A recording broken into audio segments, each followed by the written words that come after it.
ADC is committed to doing things differently. For us in the ADC, it is not, it cannot, and it must not be business as usual. This country is blessed. God has blessed this country with every resource that is needed for every Nigerian to live a comfortable life. God has blessed us with human resource. 250 million of us, young, vibrant. The population of the US, Japan, China, across Western Europe, in Germany is alarming. In Italy is alarming. Why? They are aging, and their women are simply refusing to give birth to children. So they are facing problems of depopulation. Our population is young.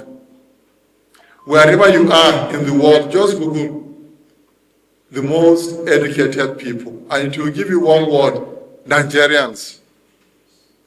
We are also blessed with every human resource. Scratch the surface in any part of this country, there is hidden wealth. What is the problem? Irresponsible leaders. That is our major problem as a nation. The ADC has very modest program for Nigerians. And what do we want? A Nigeria that works for every single one of us. What we have presently is a Nigeria that works for very greedy few who have held our country ransom, captive, who are milking this country dry. We demand a change. Anybody who wants to be our member, anybody who is aspiring for any leadership in our party, if you want to be a senator, you want to be governor, you want to be a member of the House of Reps, House of Assembly, President of the Federal Republic, you must commit to doing things differently. You must commit to a Nigeria that will work for every single one of us. You must commit to ending the corruption, the banditry that has been the bane of our problems in this country. We must do things differently. And the ADC is determined to deliver on this. I'm also happy that the youths of our party have taken it upon themselves to seize the initiative from we older ones. Because the older generation in this country, we failed Nigerians, we failed the youths. We are bad role models. There's nothing exciting. I'm ashamed of my generation.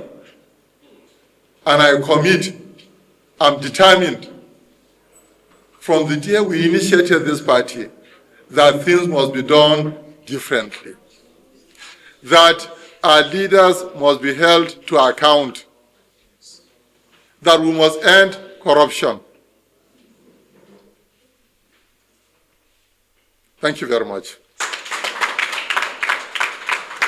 That's what this should represent. The failure of our politics, I've always said that Nigeria is in the mess we are in today because of the kind of politics we have played over the years. And if we are going to get out of it, it will also depend on the kind of politics we play going forward. But like Olawale have always insisted, can you teach an old dog a new trick? People who have done this for 30, for 40, for 50 years, can you suddenly begin to teach them something they've never been taught before, something they never believed in, something they've never had to do? The answer is no. But the greatest tragedy is not the absence of an ethical or philosophical anchor for the kind of politics we have played, but it is our failure to think about what will happen to this country after we are gone. We, the political class in the older generation, part of them somehow, we never really thought of a successor generation. We've allowed politics to be given a bad name, such that when you are a politician, people begin, when you introduce yourself as a politician, it has happened to me before. People who ordinarily would give you respect, the moment you say you are a politician, they begin to look at you suspiciously. I actually want to think that armed robbers think they are more honorable than politicians.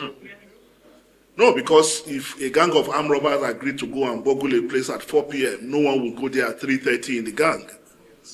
But politicians can say we have a meeting at 4 o'clock and they've had that meeting at 2 o'clock.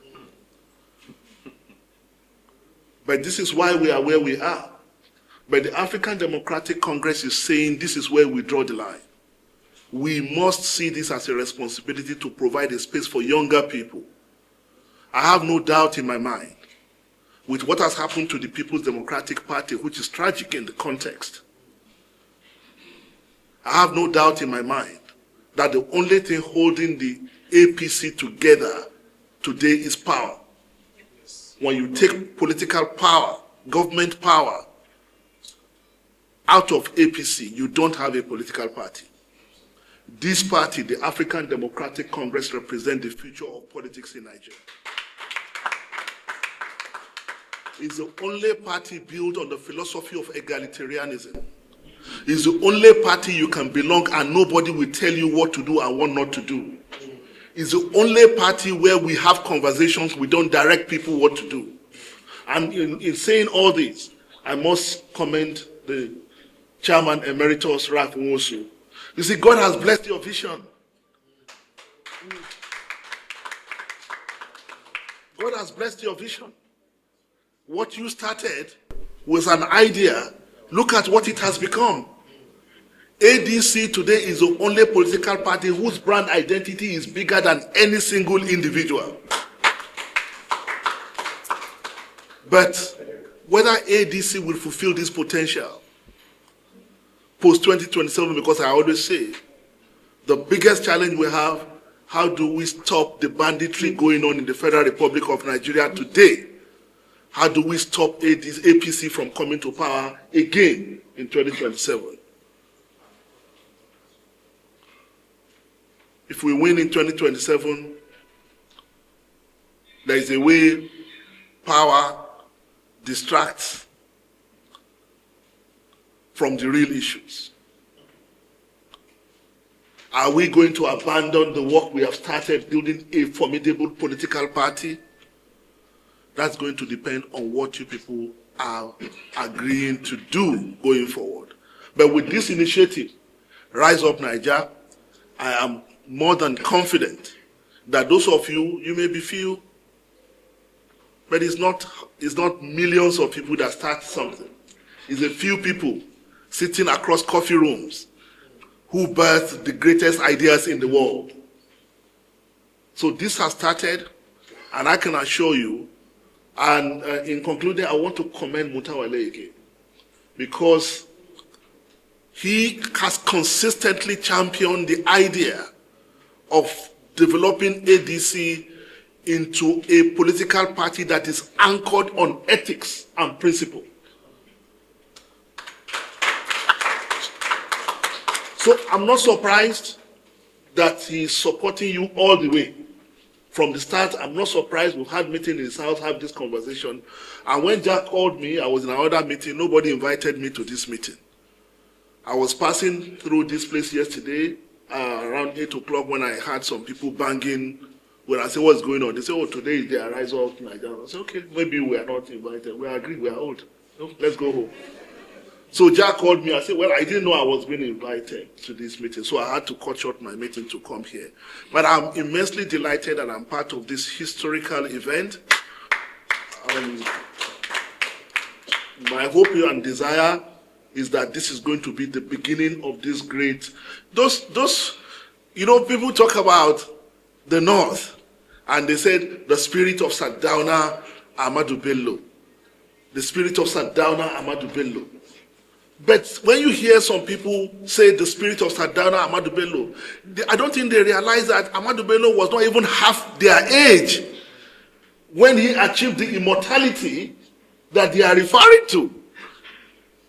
When you look at Zeke, Awo, all these people we like to talk about, they are young. Most of you are already older than them. You're already older than them. So, and that is why there is one message I'm going to leave you here with, is that age is not a credential. Birth certificate is not a credential. It is the work we do going forward that will determine our place in the history of the Federal Republic of Nigeria. That history, the history of Nigeria, is yet to be written. It's more or less a blank slate. It's still waiting to be written. You can write your... I'm worried at the issues of the moment that it is almost difficult to start, but you can start from anywhere. You can pick any topic in Nigeria today. And you can tell yourself why such a movement, the rise of Nigeria movement, is so timely. Why not? At the age of 31,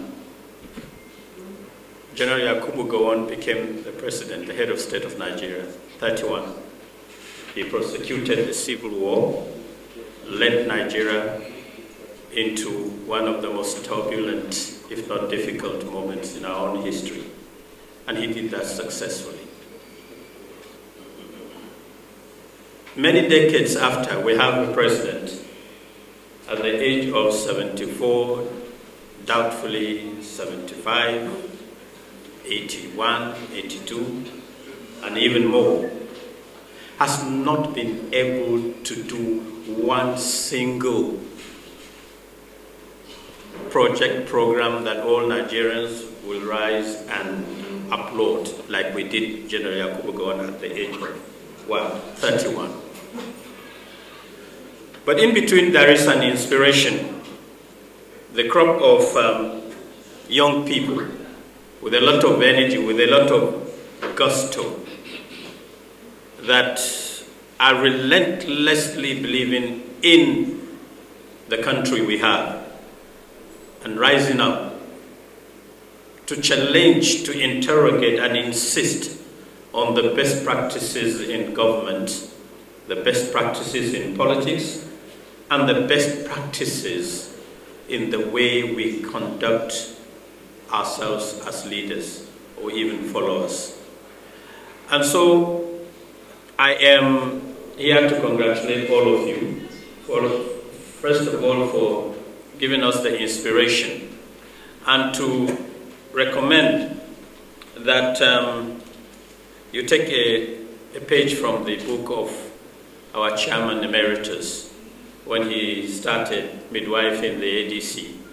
He started from the suburbs of Abuja in Karu.